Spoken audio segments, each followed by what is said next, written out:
to Bottom's house. I didn't come home yet. They cannot be heard of. Out of doubt, they are transported. If they come not, then the play is marred. It goes not forward, doth it? It's not possible. You've not a man in all Athens able to discharge Pyramus, but they. Masters, the Duke is coming from the temple, and there are 2 or 3 lords and ladies more married. If our sport had gone forward, we had all been made men. Oh, sweet Bully Bottom. Thus has they lost 6 pence a day during their life. They could not have escaped 6 pence a day.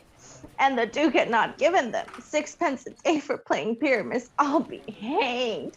They would have deserved it. 6 pence a day in Pyramus or nothing.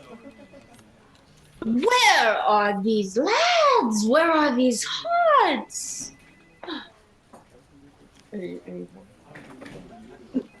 Oh, courageous day!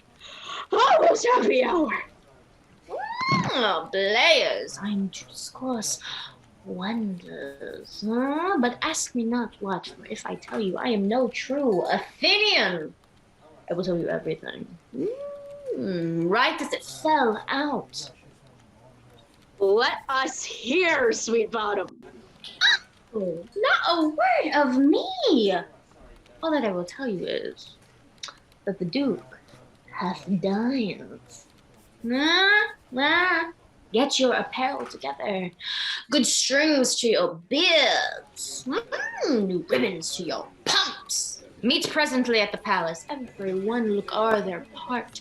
For the short and long is, our play is preferred.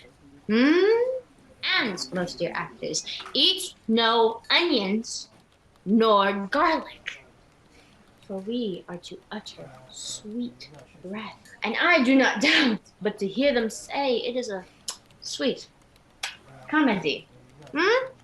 No more words. Away!